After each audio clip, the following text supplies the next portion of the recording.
Bismillahirrahmanirrahim. Assalamualaikum warahmatullahi wabarakatuh. Saya Dr. Nora Ambulati. Pada kesempatan ini akan menyampaikan marketing public relations dengan materi public relation di dalam organisasi non-profit.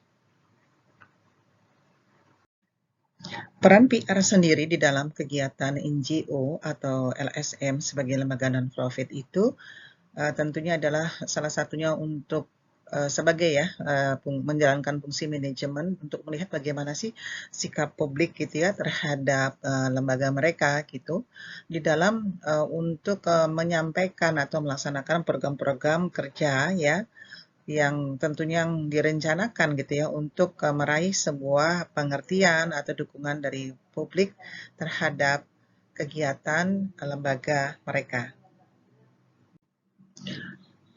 Public relations pada organisasi non-profit ya seperti NGO ataupun LSM, nanti saya akan jelaskan apa itu NGO dan atau LSM.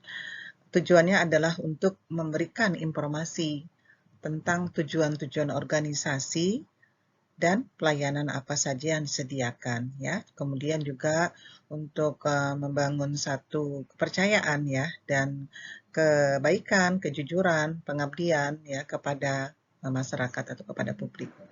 Sedangkan langkah-langkahnya ini ada terkait dengan strategi ya tentunya, dan biasanya ini memang disusun dalam suatu perencanaan PR di dalam sebelum mereka melaksanakan sebuah program kegiatan ataupun program di masyarakat. Langkah-langkahnya itu ditujukan tentunya untuk melakukan seperti melakukan hubungan ya, membangun media relation ya, membangun hubungan dengan pers, kemudian melakukan hubungan dengan penduduk setempat ya seperti kegiatan CSR, kemudian membuka pusat informasi terkait kegiatan atau program tersebut, kemudian juga melakukan satu siaran tertulis atau press release ya seperti itu, kemudian membangun citra ya, membangun event citra kewibawaan atau pencitraan juga, melakukan event, pameran-pameran, dan juga tentunya ini untuk mencari feedback seperti apa publik atau masyarakat terhadap lembaga atau institusi non-profit ini. Apa sih NGO itu? NGO itu adalah non-government organization, yaitu suatu organisasi non-pemerintah, ya, di mana pada hakikatnya antara NGO atau lembaga swadaya masyarakat ya yang lebih dikenal di Indonesia seperti itu LSM atau ORNOP itu pada hakikatnya sama ya, hanya penyebutannya saja berbeda. Ini adalah sebuah lembaga yang hampir disejajarkan ya sama dengan yayasan gitu ya di Indonesia. Yang membedakan adalah kalau yayasan itu lebih sifat ya dia bisa diturunkan kepada hak pewarisnya ya. Misalnya lembaga yayasan wakaf, masjid atau yayasan misalnya untuk pendidikan madrasah. Namun kalau untuk NGO atau LSM ini mereka tidak diteruskan oleh penerus keluarga, tapi oleh pengurus saja ya, pengurus di dalam organisasi atau lembaga NGO tersebut gitu. Menurut WHO, NGO itu sendiri merupakan suatu organisasi swasta ya di sini yang aktivitasnya adalah untuk meningkatkan, untuk meringankan ya penderitaan ya, untuk mengentaskan masalah kemiskinan, memelihara lingkungan hidup seperti itu. Nah, artinya ada semacam nilai value gitu ya, kemanusiaan yang mau dibangun ya, yang dibangun di dalam kegiatan-kegiatannya ini gitu. Apakah itu misalnya dalam berbentuk donasi amal gitu ya, layanan sukarela gitu ya, misalnya penyaluran sumbangan-sumbangan atau air bersih ya seperti itu. Jadi lebih memang di sini untuk mengentaskan masalah-masalah yang terdapat di masyarakat yang terkait dengan kehidupan gitu. LSM, Lembaga Swadaya Masyarakat yang dikenal di Indonesia saat ini pada hakikatnya sama NGO tadi ya. Jadi hanya masalah penyebutan saja gitu. Nah, ini sebagai lembaga swasta yang nirlaba, di sini mereka sangat tergantung dengan dukungan dan donasi gitu ya, dan dukungan dari masyarakat untuk menjalankan kegiatan program mereka. Nah, tentunya di sini mereka kan membutuhkan seorang apa ya, juru kampanye, tidak hanya sampai juru komunikasi gitu ya, sebagai yang nanti yang berbicara menyampaikan program-program mereka itu ke masyarakat gitu ya, sehingga pada akhirnya bisa efektif juga gitu. Jadi satu strategi lah yang digunakan oleh LSM ini dalam membangun kepercayaan di masyarakat juga ya. Nah, ini kalau kita lihat gitu, gimana sih peran humas gitu ya, program humas itu di dalam menjalankan dukungan publik itu kan sudah secara konsep kan memang sudah terbukti gitu ya, bahwa di sini humas itu mereka berperan di dalam misalnya kegiatan-kegiatan mengumpulkan amal, mengamankan sumber daya keuangan, membentuk hubungan yang efektif dengan pemerintah dan relawan, dan menciptakan reputasi yang baik. Nah, konsep terminologi yang terkait dengan bagaimana peran PR dan fungsi PR itu sendiri itu yang pada akhirnya digunakan oleh LSM ini di dalam membangun kepercayaan publik untuk sehingga bisa mensupport dari program-program kerja mereka. NGO atau LSM ini karena merupakan satu organisasi atau lembaga non-profit ya, yang tidak dijalankan oleh pemerintah dan bukan bekerja atas dasar profit tadi. Nah, menurut Skotter ini LSM itu dibedakan sesuai dengan fokus dan isunya. Jadi konteksnya apa gitu ya. Dan sementara mereka itu dikelompokkan menurut tingkat operasional yang dilakukan yang terkait misalnya lingkungan gitu ya. Apakah masalah pembiayaan ya, fundraising gitu ya, atau untuk misalnya dia kepada infrastrukturnya ya. Jadi ada LSM itu ada fokus-fokusnya seperti itu. Tujuan NGO sendiri, menurut Mondal di sini, bahwa tujuan NGO bukan untuk menggantikan lembaga bantuan pemerintah, tetapi untuk bertindak sebagai mekanisme koordinasi antara aparat pemerintah dan penduduk yang terkena dampak. Jadi dia menjadi jembatan gitu ya, menjadi penghubung ya. Makanya di situ kenapa ini kan hampir sama ya dengan kegiatan humas PR itu ya, memang fungsinya dia itu sebagai jembatan kan kalau di perusahaan antara perusahaan dengan publik, antara organisasi dengan publiknya gitu ya. Makanya di sini peran PR itu berasa sekali ya digunakan ya, apabila melihat tujuan NGO atau SM seperti ini. Nah, kemudian NGO sendiri sebenarnya perannya apa sih gitu ya, kok sampai menggunakan dukungan dari PR gitu ya. Ternyata mereka walaupun lembaga dan pemerintah dan profit, ini kegiatannya juga perannya juga besar ya ternyata, di mana mereka ini di antaranya adalah berperan sebagai fasilitator ya, katalisator tadi, memberikan fasilitas hubungan antara masyarakat ya, yang mereka menyalurkan dari mereka yang ingin mendonasi dengan kegiatan program-program, atau biasanya diambil juga tuh dari CSR ya, dan dana CSR dari pemerintah, dari organisasi, dari perusahaan itu kan ada ya, selalu disediakan sekitar mungkin 2,5% yang disisihkan setiap bulan untuk dana sosial. Nah, itu biasanya tuh kalau perusahaan-perusahaan yang besar ya, mereka menyerahkan kepada LSM PNJ untuk mengelolanya, atau mereka punya foundation sendiri gitu. Nah, kemudian juga sebagai pelatih dan pendidik. Nah, mereka juga melakukan pelatihan-pelatihan pendidikan gitu ya, terkait misalnya keterampilan di dalam menganyam atau dalam beternakan ikan misalnya seperti itu. Kemudian sebagai pemupukan modal, ya pemupukan modalnya artinya dia pembiayaan. Jadi mereka ini memberikan keringanan di dalam memberikan modal pembiayaan di masyarakat ya.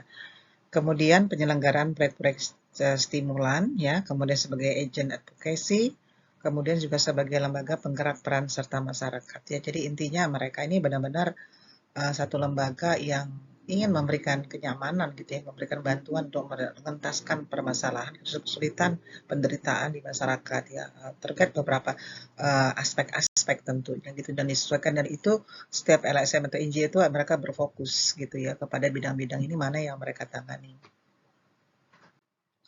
Peran NGO internasional ya. Peran NGO internasional ini diatur dalam Peraturan Pemerintah Republik Indonesia Nomor 23 Tahun 2008 tentang peran serta lembaga internasional dan lembaga non-pemerintah dalam menanggulangi bencana. Jadi memang keberadaan mereka ini, walaupun bukan mereka ini adalah lembaga pemerintah dan non-profit, tetapi aturan mainnya itu ada ya, jelas sekali sebagai lembaga yang ikut membantu gitu pemerintah di dalam menanggulangi bencana-bencana. Nah, peran GO internasional ini bertujuan untuk mendukung penguatan upaya penanggulangan bencana, pengurangan ancaman dan risiko bencana, pengurangan penderitaan korban bencana, serta mempercepat pemulihan kehidupan masyarakat. Ada 62 NGO internasional yang resmi beroperasi di Indonesia, ya, menurut Kementerian Luar Negeri, dan bergerak di berbagai bidang seperti kesehatan, perubahan iklim, pemberdayaan masyarakat, dan lainnya. Ini yang dikatakan secara konsep ya, bahwa mereka ini bekerja berdasarkan fokus atau isu gitu ya. Jadi contohnya mereka per bidang gitu ya dikerjakan.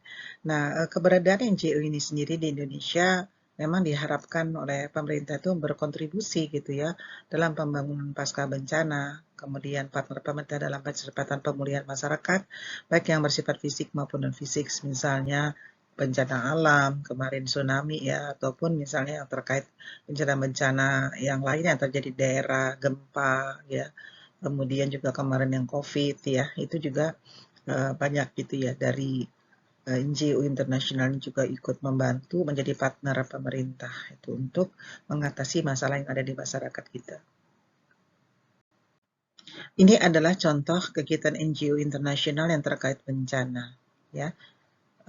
Di sini pertama adalah setiap kegiatan itu kan ada prabencananya, ada mereka sudah menyiapkan gitu ya apa-apa yang perlu disiapkan dalam menghadapi bencana-bencana. Kemudian perannya saat bencana itu terjadi dalam masalah eksekusinya. Ya, jadi pertama itu terkait dengan perencanaan dan persiapannya.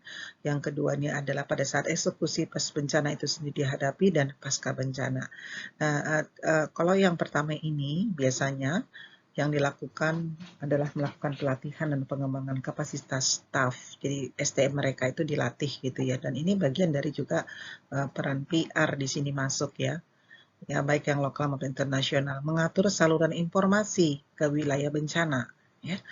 Di sini Humas atau PR tentunya berperan banyak juga di dalam membangun dan menyalurkan informasi ini kepada wilayah bencana tersebut ya.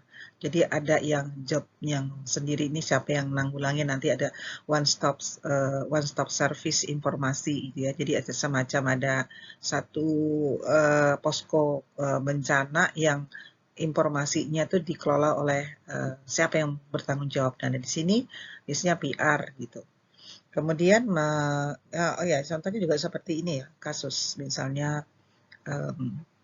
krisis ya, misalnya waktu terjadi pesawat jatuh, itu kan juga bagaimana Humas PR itu mempunyai satu posko ya bencana yang terjadi pada waktu itu, sehingga keluarga korban itu bisa mendapatkan informasi yang terpercaya gitu ya, dan tidak banyak sumber. Itu juga bagian dari untuk memperoleh sumber informasi perkembangan semua itu dibutuhkan seorang juru bicara, seorang juru yang komunikasi yang mampu memberikan penjelasan gitu ya kepada masyarakat, dan juga menyampaikan kebijakan-kebijakan dan keputusan perkembangan terbaru dari perusahaan ataupun organisasi secara internal.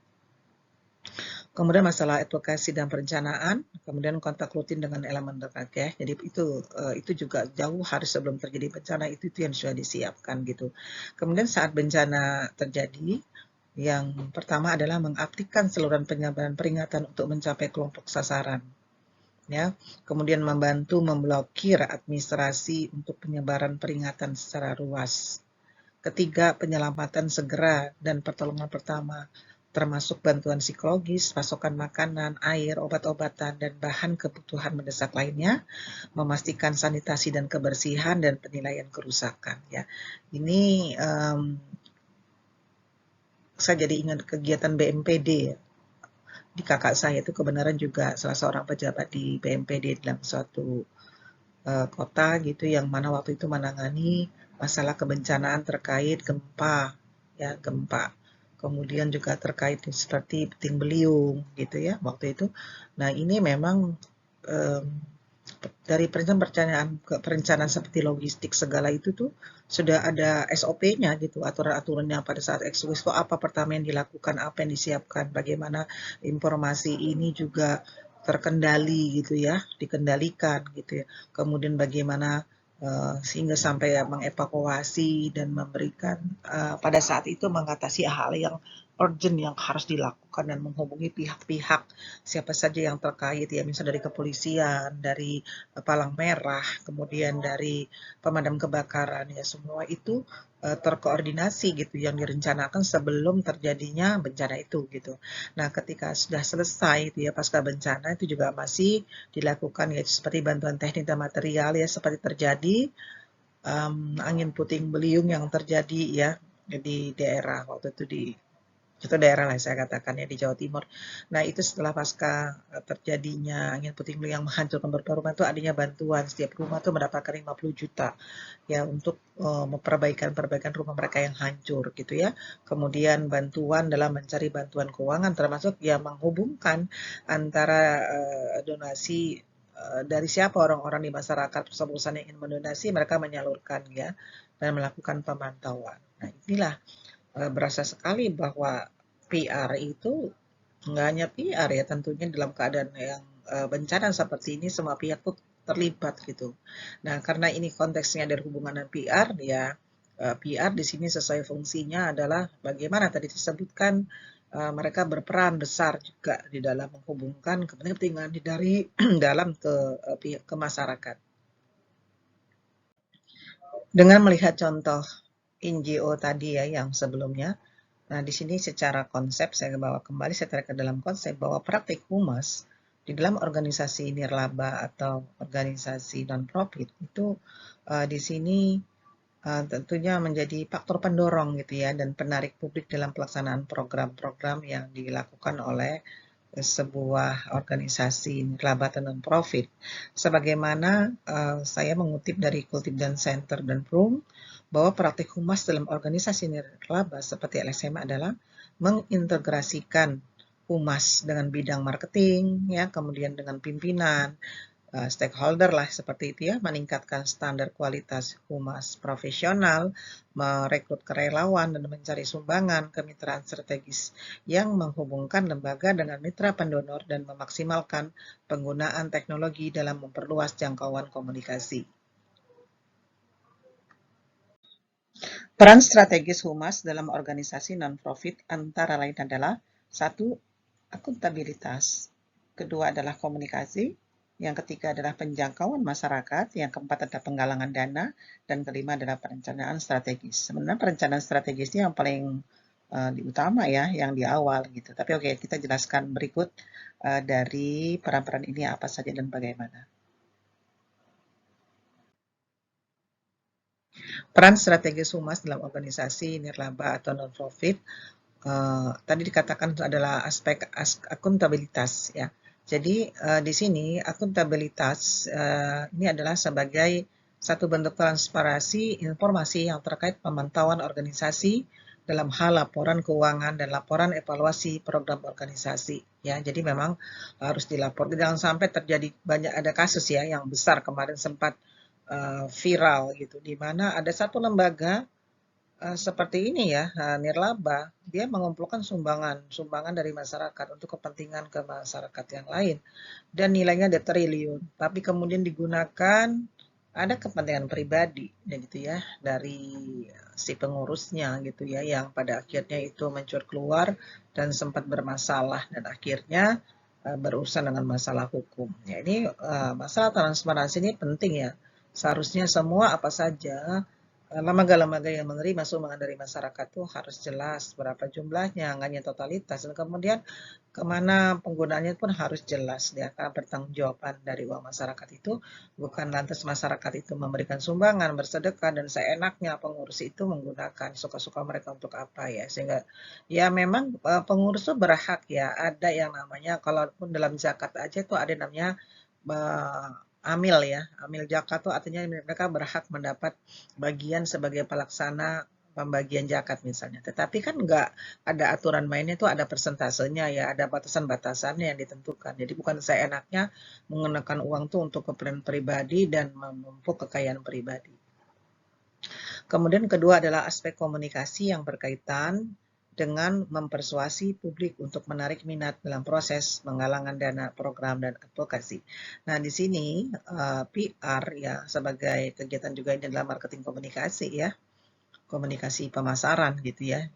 Nah, mempersuasi itu bagian dari komunikasi publik ya, bagaimana pada akhirnya PR ini bisa meyakinkan gitu kepada publik ini bagaimana pentingnya dana dari masyarakat terkait misalnya kebencanaan ya atau bencana yang terjadi misalnya yang baru-baru ini ternyata bencana Cianjur misalnya ya, seperti itu atau mungkin terjadi bentuk-bentuk lain seperti gempa gitu ya.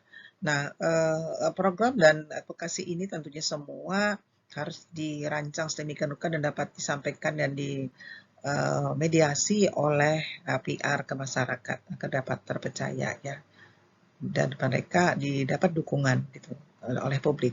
Yang ketiga adalah aspek penjangkauan masyarakat berkaitan dengan sumber informasi isu dan sarana aliansi strategis dalam membangun hubungan dan pengambilan keputusan dalam menyusun program. Ya, ini juga berkaitan erat dengan kegiatan humas ya di dalamnya ya, karena di sini juga terkait dengan sumber informasi isu ya ataupun yang sedang dibutuhkan. Jadi harus ada one stop service yang menyampaikan itu dalam sama-sama ya. Jadi jangan sampai memunculkan isu baru polemik dan jadi bola liar ya seperti itu. Harus ada humas di sini juga bisa menenteramkan gitu ya dengan penjelasan-penjelasan yang diberikan. Kemudian aspek penggalangan dana berkaitan dengan proses dan cara penggalangan dana organisasi. Ini sponsorship gitu ya, itu bagian dari kegiatan humas. Dia menyusun sebuah proposal meminta dana-dana CSR dari perusahaan-perusahaan ya, ataupun mungkin mereka mengumumkan secara terbuka menggalang melalui satu basar amal gitu kan ya. Biasanya ada basar amal ini untuk dalam rangka kita mengumpulkan dana untuk bencana-bencana sosial yang terjadi ya. Di situ peran humas di sini sangat besar tentunya ya sebagai penghubung kepada publiknya. Kemudian aspek perencanaan strategis yang berkaitan dengan proses di mana organisasi berpikir, belajar, dan bertindak secara strategis dalam penyusunan rencana organisasi. Jadi kalau perencanaan ini kan terkait sebenarnya di awal ya langkah perencanaan ini pertama. Tentunya kalau PR itu ada namanya perencanaan PR. Jadi apapun sebenarnya PR itu mau dimanapun berada dan kebenaran dia berada dalam konteks kegiatan organisasi non-profit atau nirlaba. Nah di sini yang penting ada yang pertama adalah menyusun suatu perencanaan latar belakang persoalan atau isu yang dihadapi bencana tersebut. Kemudian yang tadi adanya pra ya, pra bencana itu memang sudah ada seperti apa. Kemudian apa menjadi tujuan dan misinya dan strategi apa yang mau digunakan di sini ya. Strategi dan metode ini digunakan dalam bentuk apa gitu di dalam pendekatan atau misalnya di dalam mengatasi masalah gitu ya secara fisik maupun psikis yang di masyarakat itu sudah ada metode dan strategi dan taktik yang digunakan dan kemudian tentunya biaya juga ya anggaran-anggaran nanti yang dibutuhkan peluang-peluarannya juga disusun dalam satu perencanaan strategis dan setelah itu adalah mengevaluasi, monitoring dan evaluasi. Jadi monitoring kegiatan selama berjalan juga dilakukan oleh seorang PR ya dan ketika sudah selesai mengevaluasinya agar bisa dilihat antara perencanaan dan pelaksanaan itu ada nggak gap gitu ya ataupun hambatan-hambatan untuk diperbaikan untuk ke depan. Contoh program PR dan NGO yang terkait kegiatan PR ya dalam program apa sih gitu kan di dalam NGO. Tadi sebenarnya kan sebelumnya sudah juga ya, tapi ini saya tambahkan lagi.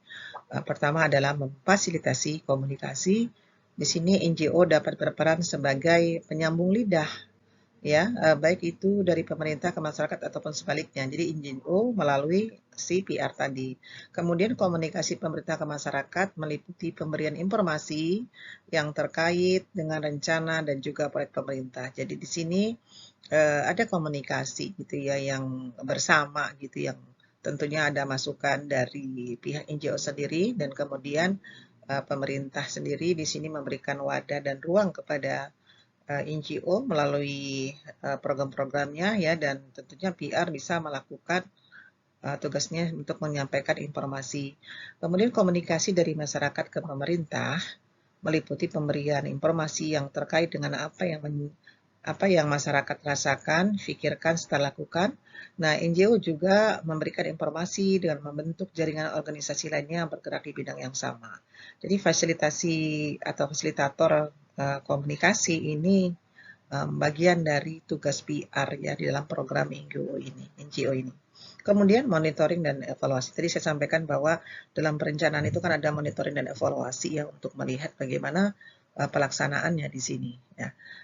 Di sini ya juga terkait ya dengan tugas dari PR, perencanaan PR. Saya sampaikan di awal bahwa PR itu tidak hanya dia menyusun kegiatan itu dalam awal latar belakang, tapi juga sampai kepada monitoring dan evaluasinya. Kemudian selanjutnya adalah advokasi bagi masyarakat miskin. NGO berperan sebagai pembicara. Nah, pembicaranya dilakukan oleh seorang PR dan juga perwakilan dari masyarakat miskin dalam upaya mempengaruhi kebijakan serta program dari pemerintah. Jadi di sini bagaimana mereka ini bisa menjadikan judul kampanye dari PR ini untuk meyakinkan kepada pemerintah bahwa kegiatan program mereka ini sangat memberikan bantuan ya, berperan ya, sangat membantu masyarakat ya. Ini faktor masalah lobby dan negosiasi juga ya memerlukan seorang PR dalam kegiatan program PR yang mau dilakukan dan membutuhkan donasi, sumbangan, dan dukungan dari pemerintah dan masyarakat. Kemudian bantuan teknis dan pelatihan. Institusi pelatihan dan jadi di sini PR juga ikut berperan memberikan pelatihan ya. NGO ini di dalam tentunya memberikan bantuan teknis ya yang terkait masalah teknis yang terkait dengan apa yang sedang dihadapi pada waktu itu gitu ya. Ini biasanya dilakukan sih yang namanya teknik dan pelatihan ini, kalau kita lihat tadi contohnya kegiatan NGO itu ya, pra bencana. Itu dilakukan yang namanya teknik pelatihan, kemudian kalau monitoring evaluasi kan setelah bencana ya, pasca bencana itu dilakukan. Kemudian fasilitas komunikasi ini sebelum dan pada saat bencana itu juga diperlukan ya. Nah itu contoh-contoh gitu, bagaimana keterkaitan gimana sih peran PR itu di dalam kegiatan satu lembaga non-profit atau nirlaba ya seperti NGO atau LSM di Indonesia.